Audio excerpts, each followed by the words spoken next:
Magandang araw po sa inyong lahat mga kamatyas. Tuloy pa rin tayo dito sa The American Cup 2024 matapos ngang matalo si Wesley sa winner's bracket. Bumagsak siya sa loser's bracket quarterfinal. Ang nakaharap niya ay si Super Grandmaster Samuel Sevian. Ayan, medyo bumaba nga lang ang rating ni Sevian pero Super GM po yan before eh. Okay, lalahatin nating i-analyze ang games. Dito po must win na talaga si Wesley sa match. Pag natalo pa siya, totally mabubura na siya dito sa American Cup. Pero pag nanalo pa siya ng nanalo, may chance pa siyang makaharap sa grand finale para patumbahin naman ang dumiretsyong winner's bracket na nagpapanalo. Okay? Game number 1, white dito si Wesley, nag-E4. E6 si Sevian, tinirahan ng French defense. Pinasok ang main line ng advanced variation. Knight F3, Bishop D7, Bishop E2, Knight GE7, develop, castle, Knight G6. Ayan, ang next naman, yung Bishop, then para makapag-castle na. Bishop E3, develop, Bishop E7, Knight BD2, castle. Okay, napaka-importante ng development. Nag-G3, at yan po ang novelty sa bakbakan na ito. Naglabas ng novelty si Wesley dahil sa mga nagdaang laban, ito po ang top of the line, Rook E1. Pangalawa ang A3, pangatlo ang D takes C5. Okay? O balik tayo sa G3. Nag-H6 si Sebian, nag-Rook E1, A5 at nag-A4. Ayun. Kasi pinigilan ni Wesley na mag-gain ng space ang black. O pero sa computer, ang gusto pong gawin ay Bishop D3. Okay? O nag-A4, kumapture sa D4, C takes D4, Bishop B4. Kaya pala binadmoban ni Stockfish Computer Engine kasi makukuha ng black ng buong buo ang B4 square. Nag-Bishop D3, F5. Ayun, nakabawi ng bad move si Wesley. Na bad move din si Sebian. At nag-H4. Okay, dito daw po ang tira ay Rook F1. Naku po, ang bigat din ang tira ng computer, no? Nag-Rook E1 tapos babalik. Maaring timing ng Knight E1 tapos F4. Knight G2, mga ganon. Kaya bumalik, malalim nga lang. O, nag-H4. Bishop E8, H5, Knight H8, at nag-Knight H2. Ayun, para suportahan ang pawn. Nag-F4. Ayan. At Bishop takes F4. Nako, binanatan kagad si Wesley. Pinakawalan ng excellent sacrifice. Rook takes F4. Capture and nag-Queen H4. Ayun, kumarga si Sebian. Nag-Knight DF3. Threat ang Queen. Queen takes F4 at nag-Queen C1. Another bad move by Wesley. Dapat daw po ay Rook to E3 ang tira. Okay? O pero, Queen C1, Queen to Queen, umiwas si Sebian, nag-Rook E3, Bishop takes H5. Okay? Mangyari, expose ang king ni Wesley. O, tingnan natin paano gagawing atake dyan. Queen F1, Knight G6, ayun, papunta na sa F4. Yan ang mabigat. At dahil malakas yung paparating na knight, in-exchange na talaga ni Wesley. Queen G2, Bishop E4, Queen G4, threat ang pawn, at nag-Bishop F5, Queen G3, Queen F7, Rook D1, King H7, at nag-Knight F1. Maneuver, saan pupunta? G2. Nag-Rook F8, Knight HF3, Bishop to E4, at nag-Knight H4. Ayun, kitang-kita po sa evaluation bar. Grabe ang lamang ni Sebian. At nag-Queen H5, threat ang Torre, nag-F3, at dito po another excellent sacrifice ang binitawan ni Sebian. Sige po, this time, pang-puzzle ko sa inyo. Sa ilang sandali lang, tutuloy kagad natin. Start.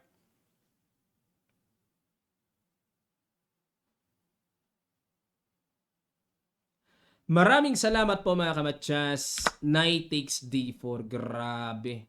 Grabacious na pagpapaulan ng mga excellent sacrifices. Kinapture and nag-Bishop C5. Grabe mga bitaw ni Sebian F takes, Bishop takes, Knight EG2 at nag-G5. Ayun. Yan ang nakarkula dito ni Sebian na pag G5 niya, saan pupunta yung Knight? Yan ang tanong. Yan ang nakalculate niya.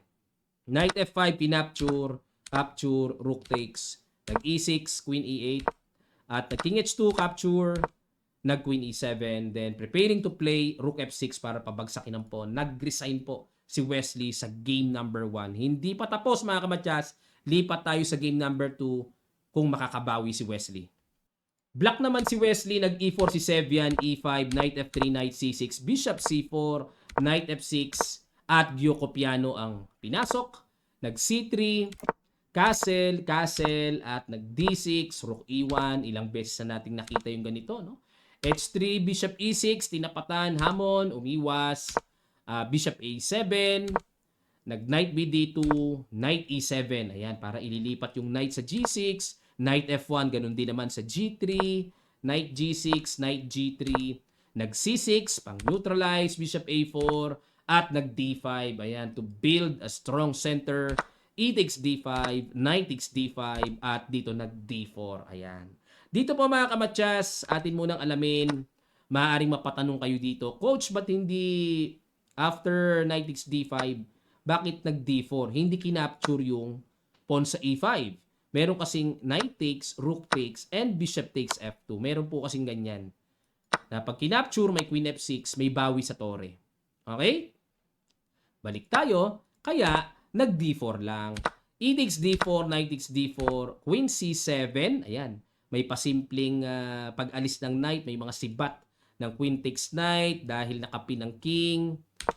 Knight HF5 at nawala po sa talaan ng aklat dahil ang palagi ang ginagamit naman dito ay knight to E4.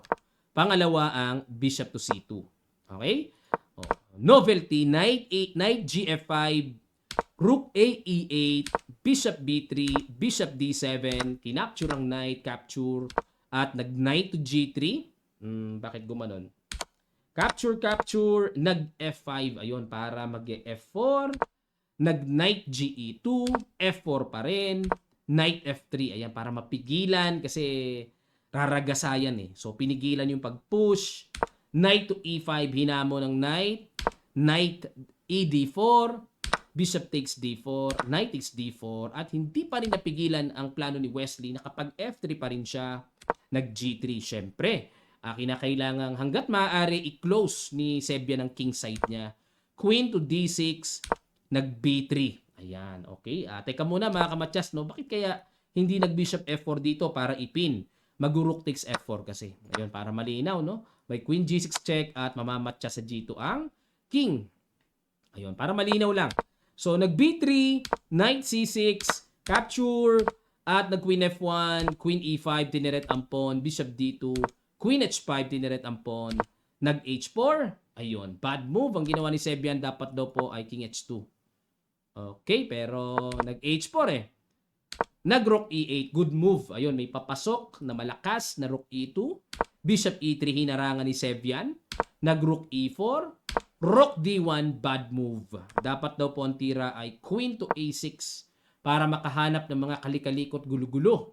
Yun nga lang, nakakatakot po no kasi nandyan na yung bakbakan, nandyan yung mga pyesa ng black, tapos tipong hihiwalay pa. Iiwanan ang king. Annoying yun sa white side.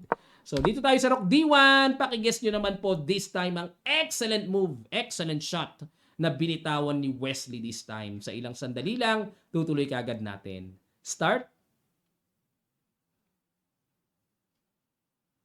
Maraming salamat po sa inyong mga effort at congrats sa nakakita ng rook takes H4 sacrifice. May threatening matchas, obligado din talagang capturing yan. Queen G4 checking H2 capture. Hindi makaharang kasi may bishop.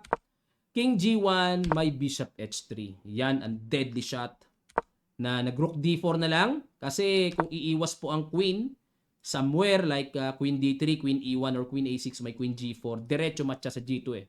So nag-rook D4 pero nag-Queen H5. Ayun, good move. Maintain pa rin pala na saan pupunta yung queen. May Queen G6 na paparating. Matchas pa rin ng king. Matchas o queenless ang usapan. Nag-Queen D3. Ayun. Para walang Queen G6 pero ito naman po ang baon-baon ni Wesley na deadly move. Bishop G2 threatening Queen H1. Matchas. Napigilan nga ang mga checks na gagawin ng queen pero dito naman babaling. Nanalo po si Wesley sa game number 2. Ayan, may momentum na, no? Game number 3 or day 2 nila, back to square 1, tignan natin.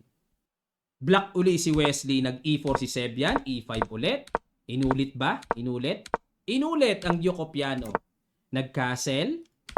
Bishop G5, ayun, iniba naman ni Sebian, this time Bishop G5 variation naman siya. Bishop E7. Dito po kasi, kung magdi D6 para lang masabing pakawalan ang bishop, annoying sa black kasi nakapin. So, ginawang solution, bishop e7 bago mag d6, at least may anti-pin na. Knight bd2, knight a5 para i-exchange dyan, iiwas syempre. Nag h6, bishop h4, d6, knight f1. Ayan, mahilig si Sebian sa mga ganyang maneuver. D5, nagpakawala kagad si Wesley ng kakaibang pero bookline pa rin naman, pero ang aga ng D5 Queen E2, novelty naman ni Sebian mga kamatsas, dahil ang mga nagdaang laban kina-capture yung knight. Capture tapos knight to E3. Yan po ang previous records ng pangyayari dito sa posisyon na to. Pero itong Queen E2, bagong luto ni Sebian. Nag A6, bishop A4, inapture, B5, bishop C2, knight to C4, threat ang pawn, rook D1, tempo attack muna sa queen, knight D7, pinangsangga, at the same time may hamon ng bishop, kinapture, bishop B3 at nag-knight D, B6 pang suporta, at nag-knight E3, kinapture ang knight. So ito yung mga pagkakataon na mahirap ng pigilan, dapat mo nang capturein kasi lulundag na yan sa malalakas na squares So kinapture, at nag-A5, ayun, para mapaalis ang bishop. Castle, A4. Bishop D5, ayaw umalis si Sebian. Talagang siga yung bishop niya. Rook B8, A3, at bishop D7. Rook E1, at nag-rook FC8, G3, C6, bishop A2, bishop E6, tinapatan, at nag-knight D2. Ayan. Dito po slightly better for black kasi nga due to space advantage. Tingnan niyo po. Mas spacious ang queen side dito ni Wesley. Nag-rook D8, queen E2, queen A2. Ayun, nambulabog na si Wesley. Kasi po, ang gagawin dito ni Sebian, magda-knight F1. Mahilig siya sa ganyang maneuver sa ganitong Giocopiano. Pero itong queen A2, threat kagad. Pag nag-knight F1, may paparating na knight C4. Talagang total disturbance ang gagawin talaga. O yan, pasok. Istorbo. Knight to E3, pero napakawais ni Wesley. Pinili niya ang talagang dapat kainin. Capture, ayun. Kasi kung queen, ganun din. Bagsak din ang pawn sa B2. Pag bumagsak ang B2, bagsak ang pawn sa A3. Kaya pawn takes, yun nga lang, double pawn pa rin. G6, king G2, nag-H5, rook D2, kinapture na, good move, queen takes, and nag-queen C4. Tineret ang pawn, king F3, grabe, tapang ng king. Yun ang pinandepensa. Queen E6, sundot ng check, hihiwalay ang king sa E4, nag-king G2, H4, pangwasak ng king side, nag-queen E2, at kinapture. Yun lang, na bad move si Wesley. Mas mainam pa rin daw ang H3 maihatid dyan, na kapag nag-king G1, at least nandyan na yung pawn. Pawn wedge ang tawag dyan mga kamatyas. Marami ng komplikasyon yan later on. Marami nagagawang komplikasyon yan. So, balik tayo, kinapture. King G7, G4, Rook H8, Rook H1. Ayun, another bad move by Sebian. Dapat daw po Rook to F1. Ang hirap naman isipin niya. Parang halos walang threat di ba? Rook H1, kinapture. King H6. Ay, napakaganda ng pwesto sa G5. Ito na, ang mga endgame technique ni Wesley nilabas na. Safety po yung king dyan. Yun nga lang, kailangan makita. May paparating na ganyan. Queen D7. Hindi rin pala pwedeng iwanan kasi pag nag-Queen H2, bitay ang pawn sa G4. So nag-C4, F6, tempo muna, capture, King F2, King H4. Grabe mga endgame technique Kasi kung kakapturein po ito, may capture din naman sa B5. So pinapahinog muna ni Wesley ng right timing para pitasin ang pawn. Nag-Queen E1, kinapture na. So, right timing na yan. Queen B4 para depensa. May atake pa. At nag-Queen D7, dinipensahan lang. Queen E1 ulit. Nag-King G5, Queen E2. At nag-Queen C6 threat. King F3. So, may mga check na paparating. Nag-F5 na. Yun lang. King F2 and nag-Queen C4. Ayun na. Daanin na sa yaman. Queen to Queen. Queen D1. Queen takes E4. Bagsakan na. So, nangitim na po ang board. Check. King G4, check. King H4, at nag-Queen E2. Ayan, bumalik lang. At nag-Queen D5, Queen C2, King H3. Hanap-hanap si Wesley ng mga pangsubswang. Ayan, may paparating na Queen G2. Nag-King G1, at nag-Queen F3. Threat naman ang pawn. Check. Isang King G4 lang, wala nang check. Queen D2, depensa, at nag-G5. Ayan, Kumbaga, ini-squeeze inuubusan, Sinusuffocate ang tira dito ni Sebian.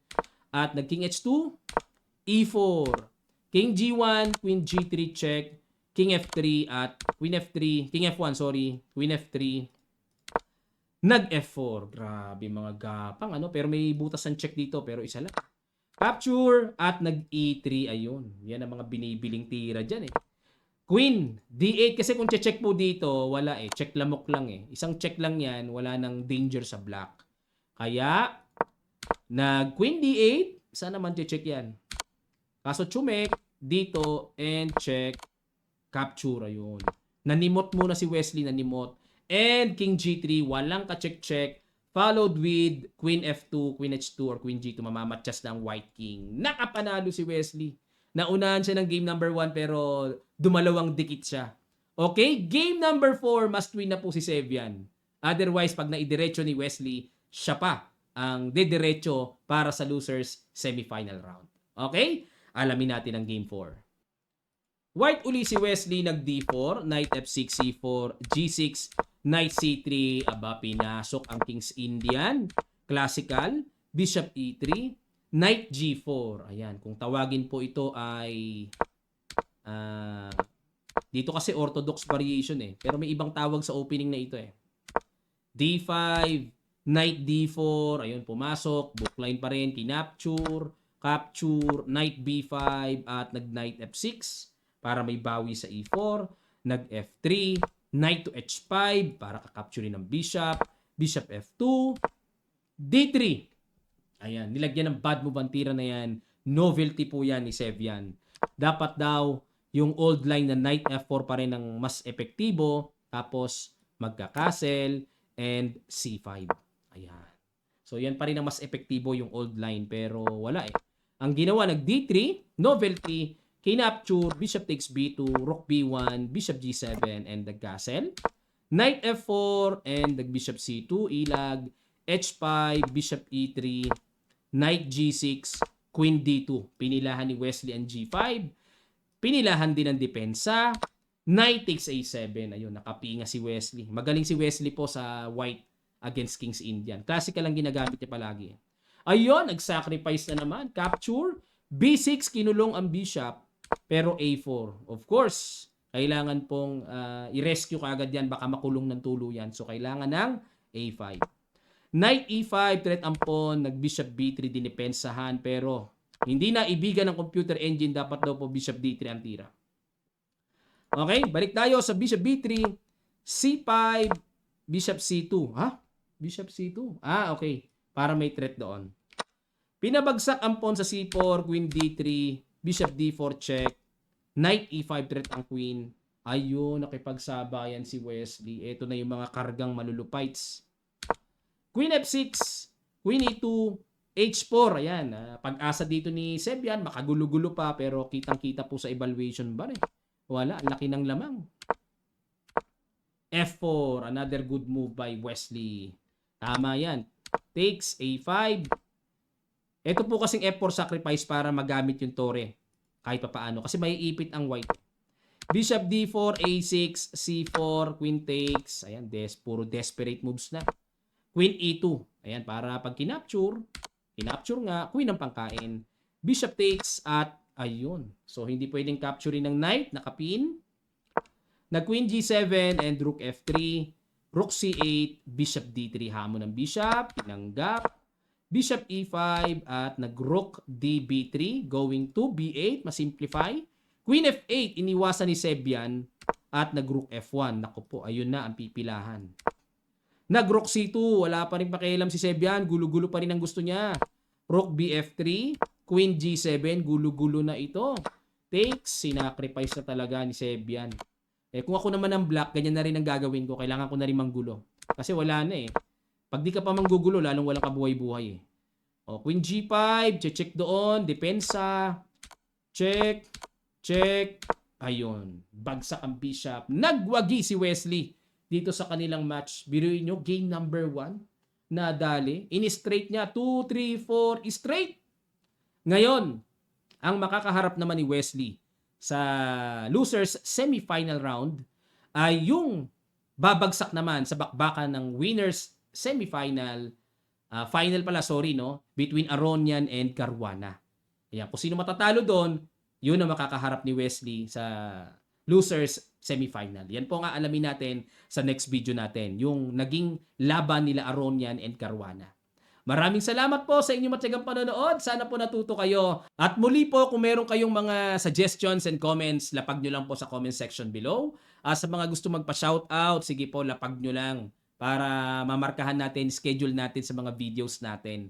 Maraming salamat. Magkita-kita pa tayo sa mga susunod pang videos.